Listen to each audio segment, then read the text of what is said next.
साथियों, आज के ये परिणाम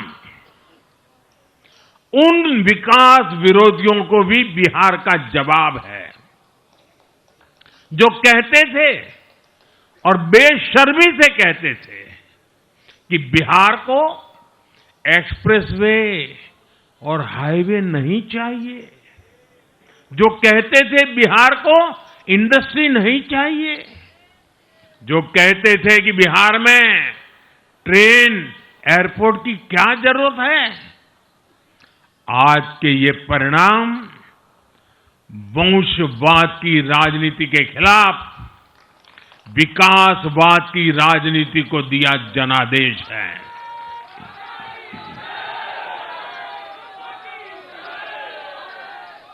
साथियों, भारत के विकास में बिहार के लोगों की बहुत बड़ी भूमिका रही है, लेकिन जिन लोगों ने दशकों तक देश पर शासन किया, उन लोगों ने हमेशा बिहार की एक झूठी छवि बनाई। इन लोगों ने बिहार को बदनाम किया। इन लोगों ने न बिहार के गौरवशाली अतीत का सम्मान किया, न बिहार की परंपरा और संस्कृति का आदर किया, और न यहां के लोगों की इज्जत की।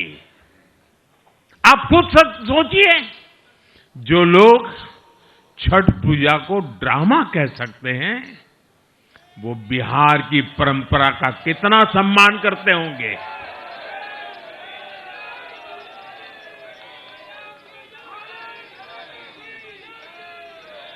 और इनकी हेकड़ी देखिए। साथियों, छठी मैया से कांग्रेस आरजेडी ने आज तक माफी नहीं मांगी, और बिहार के लोग ये कभी नहीं भूलेंगे। साथियों, बिहार की आन बान शान, ये हमारी प्राथमिकता है।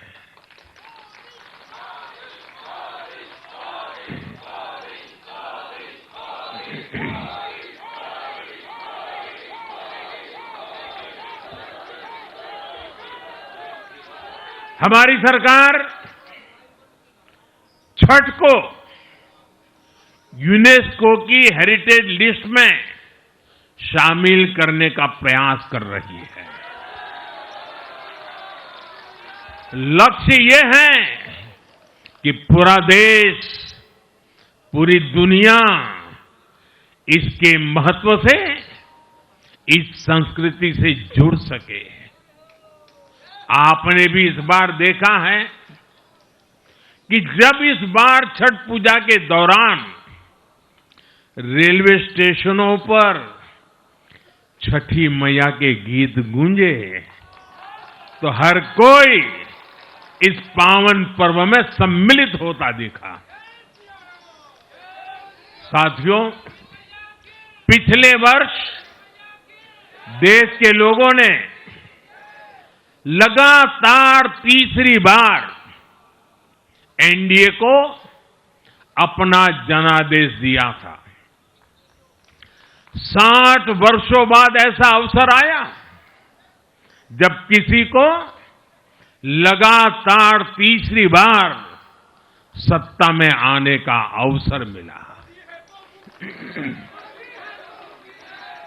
ये देश के विश्वास का, देशवासियों के आशीर्वाद का परिणाम था। और लोकसभा चुनाव के बाद देश के कई राज्यों में भी हमें विधानसभा चुनावों में प्रचंड बहुमत के साथ जीत मिली। जिस हरियाणा की धरती ने जय जवान जय किसान की भावना को आगे बढ़ाया, उस हरियाणा ने हमें लगातार तीसरी बार सेवा का अवसर दिया। छत्रपति शिवाजी महाराज, बाबा साहब आंबेडकर, और वीर सावरकर की पुण्यभूमि महाराष्ट्र में हमें प्रचंड जीत मिली। लगातार तीसरी बार महाराष्ट्र ने हमें विजयी बनाया। हम 25 वर्षों के बाद देश की राजधानी में बहुमत से जीते और आज बिहार में जहां इतनी बड़ी जनसंख्या ग्रामीण हिस्सों में बसती है, हम वहां इतनी बड़ी संख्या में जीत कर आए हैं। साथियों, देश के हर हिस्से में, हर परंपरा में लोग एनडीए को एक विश्वास और उम्मीद के साथ देख रहे हैं।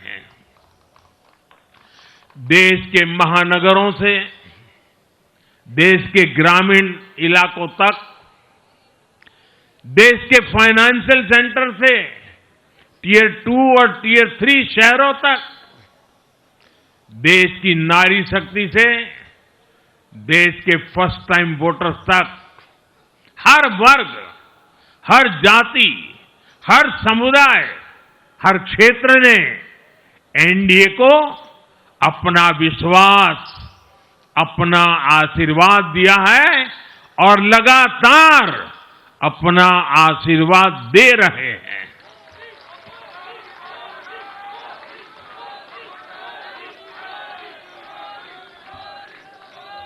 साथियों, भाजपा की एनडीए की सरकारों को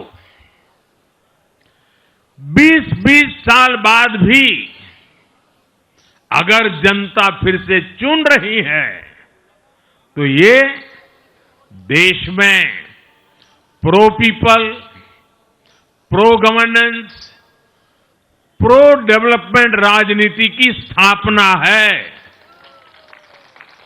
ये भारत की राजनीति का नया आधार है और इसी pro people, pro governance, pro development आधार पर चलते हुए हम बिहार को विकसित बनाएंगे, देश को विकसित बनाएंगे। साथियों, जिस पार्टी ने दशकों तक देश पर राज किया,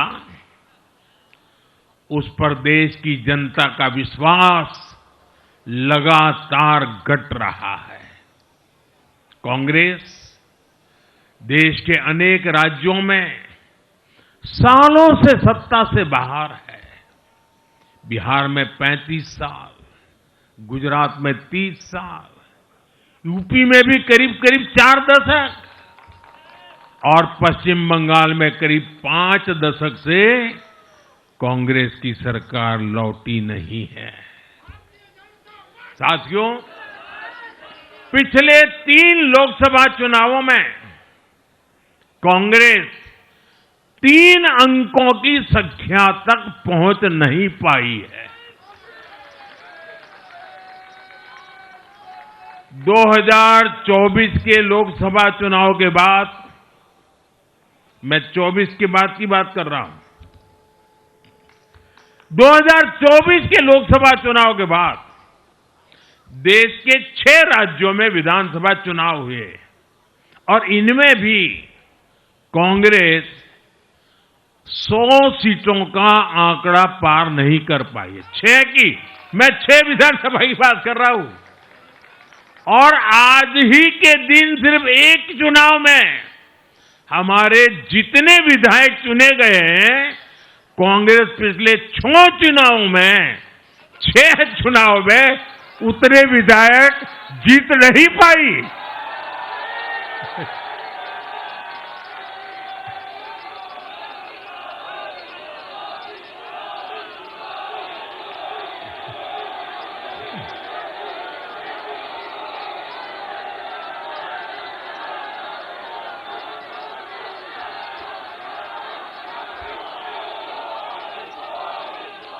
अब आप सोचिए, आज एक चुनाव में हमें जितनी सीटें मिली हैं, 6 विधानसभा चुनाव जो अभी लोकसभा के बाद गए, उतनी सीटें उससे भी हम लोग ज्यादा इस बार लेके आए।